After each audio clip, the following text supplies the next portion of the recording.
当天还举行了东盟与中日韩的10+3会议，这也是中日韩领导人继5月的3国领导人会议后年内的第2次聚首。作为东盟与对话国间的主要合作机制，10+3是东亚合作主渠道之一，而10+3领导人会议是10+3合作机制最高层级机制，每年举行一次，主要对10+3发展做出战略规划和指导。李强在会上表示，正如习近平主席指出，亚洲好，世界才能更好。中方愿继续同各方一道努力，充分发挥10+3机制作用，支持东盟在区域架构中的中心地位，推动地区长期健康稳定发展，为亚洲和世界注入更多确定性和正能量。与会国家领导人表示，当前世界复杂性和不确定性上升，10+3合作为维护地区稳定、促进地区发展做出重要贡献，面临进一步深化发展的契机。韩国总统尹锡悦表示，作为东盟中日韩的支柱之一，中日韩合作机制的恢复是合作的好兆头。他还在会上提议扩大亚洲校园项目，即2011年启动的中日韩3国大学间学生交流支持项目。外界注意到，尹锡悦在与会前夕的一场演讲中也表示，对韩国来说，中国在所有领域都重要。对此，中国外交部发言人毛宁在10号的例行记者会上回应称，希望韩方奉行客观友善的对华政策。中国对韩政策保持稳定性、连续性，我们始终将韩国作为重要的合作伙伴。希望韩方奉行积极、客观、友善的对华政策，同中方相向而行，落实好2国领导人达成的共识，推动中韩关系向好发展，走稳走实。值得注意的是，本届峰会也是日本首相石破茂就任后的外交首秀。上任才刚满1周，石破茂就宣布解散众议院，随即动身前往老挝参加东盟峰会。就在出发前，印尼媒体曾发文要求石破茂克制对亚洲版北约的兜售。据悉，石破茂9号明确表示，他无意向东盟和其他国家领导人提出相关想法。日本共同社称，亚洲版北约是石破茂竞选首相时提出的构想，但在日本国内外都遭到质疑。此前，在发表施政演说时，石破茂曾表示，愿与中方共同打造建设性的、稳定的日中关系。以增强互联互通和韧性为主题的东盟峰会正在老挝万象举行。第2天的主要议程包括中国东盟10+1领导人会议和东盟与中日韩10+3领导人会议。中方呼吁加强双向市场合作。当地时间10号，第27次中国东盟10+1领导人会议在老挝万象举行。中国国务院总理李强与东盟10国领导人出席。李强表示，过去1年，中国东盟命运共同体建设迈出新步伐，实实在在惠及了双方人民。当前世界经济复苏乏力，全球总需求不足问题更加突出，市场成为经济发展最稀缺的资源。加强市场对接，就是我们进一步合作的重要方向。我相信中国东盟2大市场更紧密、更有机的融合联通，一定能够形成更为显著的经济规模效应、产业集聚效应和发展外溢效应。李强表示，中国和东盟关系已超越双边范畴，具有深远的亚洲意义和全球影响。中方愿同东盟一道努力，共创亚洲更加美好的未来。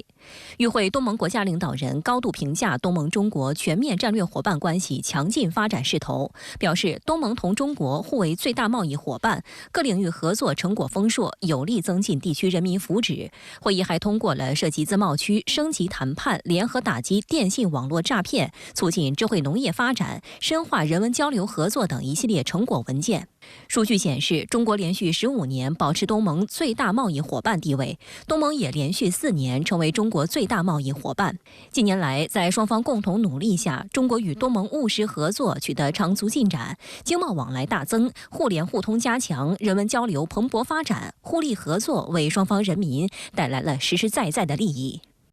当地时间9号，匈牙利总理欧尔班在欧洲议会全体会议上与欧盟委员会主席冯德莱恩爆发激烈交锋。欧盟委员会主席冯德莱恩就匈牙利就俄乌冲突中的立场等问题指责匈牙利。匈牙利总理欧尔班当场回击，称西方国家太虚伪。Instead of looking for alternative sources, in particular, one member state just looked for alternative ways to buy fossil fuels from Russia. Russia has proven time and again It is simply not a reliable supplier. There can be no more excuses. 对此，匈牙利总理欧尔班反驳称，西方国家在俄乌冲突中说一套做一套，通过第三方国家暗地里购买大量的俄罗斯石油。冯德莱恩对匈牙利的指责太虚伪。A nyugati országok önök a háború kitörése óta 8,5 milliárd dollár értékben vásároltak török vagy indiai finomítókból valójában orosz olajat, és bennünket kritizálnak. 8,5 milliárdért. Ez hipokrácia. 奥尔班还指出，欧盟需要改变，因为它正面临最严峻时期。他表示，欧盟对俄乌军事冲突的反应计划不周、执行不力，而且对这场冲突采取了错误的策略。欧盟应该重新恢复与俄罗斯的沟通。10月4号，欧盟成员国投票通过欧盟电动汽车反补贴案仲裁草案，计划对中国产电动汽车最高征收35.3%的反补贴税。新华社引述知情人士透露，近期中国和美国、欧盟均就电动汽车等贸易问题进行了密集沟通。欧洲方面的措施将在本月底正式生效。中欧工作团队仍将继续磋商，双方能否谈出一个满意的解决方案呢？欧盟日前通过对中国电动汽车征收17%至35.3%反补贴税的仲裁草案，加上欧洲原本对乘用车收取的10%进口关税，如果措施最终生效，中国产电动汽车将面临最高45.3%的超高关税。日前，中欧双方均表示将继续谈判，外界认为前景仍待观察。欧洲方面的诉求主要在价格。消息人士透露，此前中国曾提议欧洲进口自中国的电动汽车售价不低于3万欧元，以避免欧盟征收反补贴税，但该提议在1个月前遭到欧盟方面的拒绝。欧方在拒绝时表示，这不仅关系到汽车制造商对中国产电动汽车的定价，还关系到厂商生产电动汽车所获得的所谓补贴。欧洲方面要消除这些补贴带来的影响。不过，欧盟委员会也表示，随着中欧谈判的继续，欧委会准备重新考虑其他价格承诺，包括最低售价和进口配额，但欧委会没有提供定价门槛谈判的细节。消息人士称，可能的解决方案是根据汽车的尺寸大小和续航里程，为每家汽车制造商，甚至可能是每款车型单独计算一个最低售价。既然是磋商了，应该最后还是会在价格协议上有一些微调吧，但是个人对这个的期待不是很大，因为我们知道已经都谈了好几轮了，欧方的让步并不是很理想。外界认为，欧盟之所以要建立贸易壁垒，根源在于欧洲车企在新能源赛道上完全无法同中国企业竞争。数据显示，2023年上半年，中国电动汽车的平均零售价约为3.2万欧元，约合人民币24.8万元，平均价格不到欧洲产和美国产新能源车的一半。欧洲在去年11月发布的一份调查显示，欧洲电车均价比中国电车高115%。当时，中国企业在欧洲提供了235款可供选择的新能源汽车车型，其中181款的售价低于4万欧元，而欧洲的135款可供选择的新能源电车，仅有31款汽车售价低于这个数字。德国大众公司可能将推出价值2万欧元的一款车型，但最早也要等到2025年才会面世。而价格相仿的比亚迪小型车海鸥已经确定将进入欧洲市场。欧盟加征的所谓反补贴税确实会影响到一部分车企。根据测算，至少有17款车型可能面临淘汰出局的风险。以比亚迪汉为例，加征36%的关税后，其在德国市场的售价将从目前的4万欧元，也就是约合31万元人民币，上涨至5.4万欧元，约合41.7万人民币以上。与欧洲本土品牌的价格差距将大幅缩小。不过，根据比亚迪今年9月发布的新款比亚迪汉定价，最低售价为16.58万元，近乎欧洲市场目前定价的一半。假设加征的关税由比亚迪和消费者共摊，结合当前的产量，比亚迪对欧洲的出口业务仍可实现8.6%的净利润率。实际上，欧洲针对中国电动车征收惩罚性关税的举措，并不能阻止中国的产业发展，因为中国的电动车产业供应链非常完备，特别是在占电动汽车制造成本30%的电池上，中国已经实现自给自足，这也是中国新能源汽车能够持续保持价格优势的重要原因。就在中欧密集就关税议题展开磋商之际，欧洲内部反对关税的声音不断。当地时间9号，对加征关税投下反对票的匈牙利总理欧尔班再次批评欧盟，他认为关税措施将适得其反。欧尔班向欧洲议会表示，缺乏规划意味着汽车行业将大出血，支持对中国电动汽车加征关税的决定只会带来更多失业。However, the EU has not incentivized the transformation of supply chains. Therefore, EU companies have lost significant market share. And if we look at, and if we move towards trade restrictions, and there are such plans, then I think that we will lose even more market share. 值得一提的是，与欧尔班展开激烈辩论的正是欧委会主席冯德莱恩，他也是欧洲方面对华展开一系列贸易保护措施的幕后推手之一。针对台湾地区领导人赖清德在台北发表所谓双十讲话，外交部国台办连续发声驳斥。外交部发言人毛宁表示，无论赖清德当局说什么做什么，都改变不了两岸同属一个中国的客观事实，谋独挑衅是死路一条。国台办发言人陈斌华表示，赖清德的谋独挑衅是台海和平稳定的祸根乱源，将给台湾民众带来灾难。外交部发言人毛宁10号在例行记者会上表示，赖清德的讲话蓄意割裂两岸历史连结，重谈互不隶属、坚持主权等论调，变换花样贩卖台独谬论，再次暴露其冥顽不化的台独立场，暴露其为谋取政治私利、不惜推高台海紧张局势的险恶用心。世界上只有一个中国，台湾是中国领土不可分割的一部分。中华人民共和国政府是代表全中国的唯一合法政府。无论赖清德当局说什么、做什么，都改变不了两岸同属一个中国的客观事实，更阻挡不了中国必然统一，也终将统一的历史大势。谋独挑衅是死路一条。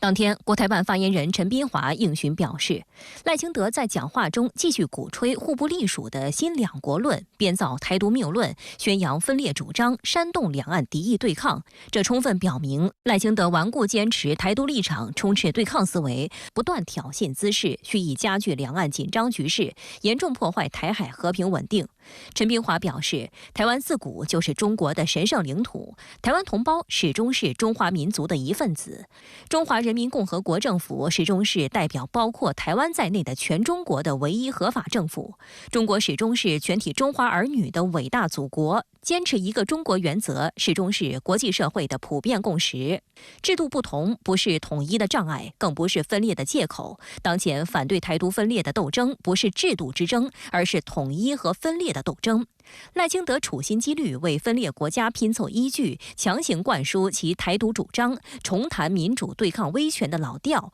以所谓民主自由为幌子，继续以外谋独，以武谋独，企图将台湾绑上台独战车。其谋独挑衅是台海和平稳定的祸根乱源，将给台湾民众带来灾难。陈斌华强调，当前我们比历史上任何时期都更接近、更有信心和能力实现中华民族伟大复兴的目标，也更有信心和能力为人类和平和发展的崇高事业做出新的更大贡献。台湾前途在于国家统一，台湾同胞福祉系于民族复兴。不管赖清德讲什么，都改变不了台湾是中国一部分的法律地位和两岸同属一个中国的事实与现状。我们有信心和能力实现祖国完全统一，任何人、任何势力都阻挡不了民族复兴、国家统一的历史大势。我们将坚持一个中国原则和9·2共识，团结广大台湾同胞，坚决反对台独分裂行径和外来干涉图谋，积极促进两岸交流合作，持续深化两岸融合发展，坚定不移推进祖国统一。当地时间9号，乌克兰总统泽连斯基在克罗地亚杜布罗夫尼克参加乌克兰东南欧峰会，与巴尔干地区多国领导人会晤。泽连斯基称，乌克兰有机会在10月、11月和12月推动和平与持久稳定。泽连斯基说，目前的战场局势为采取果断行动创造出了时机，以便能最迟在2025年结束俄乌冲突。他还表示，如果冲突持续很长时间，俄乌双方都将面临极大消耗。有舆论指出，由于对美国在11月总统大选后是否还会继续支持乌克兰心存疑虑，泽连斯基近来加大了争取国际支持的力度。据了解，在参加完乌克兰东南欧峰会后，泽连斯基还将在本周会见几位欧洲国家领导人。此外，泽连斯基原定于12号参加德国举行的一场国际会议，讨论对乌克兰的军事支持问题，但因为美国总统拜登需要集中精力应对飓风米尔顿，取消了原定的欧洲之行，这场会议已被推迟。当地时间10号，乌克兰总统泽连斯基与英国首相斯塔默和北约秘书长吕特在伦敦举行3方会晤，讨论了使用西方援助武器打击俄罗斯境内纵深目标等问题。北约秘书长吕特当天表示，从法律上讲，乌克兰有权使用武器攻击俄罗斯境内对其造成威胁的目标，但这一决定权不在北约秘书长，而在每一个向乌克兰提供武器的盟国。Legally, that is possible, because legally, Ukraine is allowed to use its weapons if they can hit targets in Russia, if these targets present a threat to Ukraine. But whether individual allies do that, that's in the end also always up to individual allies, of course. 斯塔默发言人当天表示，英国对使用风暴之影巡航导弹的立场没有改变，英国将继续与乌克兰和盟友讨论如何在今年冬季继续对乌提供关键帮助。此外，有英国当地媒体报道则指出，此次会晤的背景是泽连斯基寻求对乌方胜利计划的支持。对于乌方胜利计划，俄罗斯总统新闻秘书佩斯科夫9月23号向记者表示，目前有许多不同的信息，其中一些还相互矛盾，毫不可信，我们持审慎态度。佩斯科夫当时还表示，如果出现有关胜利计划的可靠信息，俄方将认真研究。10月11号，俄罗斯总统普京抵达土库曼斯坦的首都阿什哈巴德。据报道，普京将出席时代与文明的关系、和平与发展的基础论坛，并与伊朗总统佩泽西奇扬会面。当地时间10号，俄罗斯总统普京当天签署法令，免去安东诺夫俄罗斯驻美国大使职务。俄罗斯总统新闻秘书佩斯科夫表示，新大使将会被及时任命。克里姆林宫发言人强调，俄美外交关系水平未因安东诺夫的任期结束而降低。现年69岁的安东诺夫2017年被任命为俄罗斯驻美国大使，此前曾担任俄罗斯国防部副部长、外交部副部长。此外，当地时间9号，普京参加了俄罗斯各州新工业项目启动的视频会议。会议期间，他询问夏诺夫哥罗德州州长尼基京，他所穿的西装是否为俄罗斯国货。尼基京回答说，他的西装完全是国产的。对此，普京对他的选择表示赞赏，并呼吁大家努力做到愉快使用所有国产的产品，促使这些产品要达到最高质量。Глеб Сергеевич, а у вас костюмчик-то отечественного производства? К сожалению, без бирки, потому что сшит, из отечественной ткани, из отечественного производства. Здорово, прекрасно.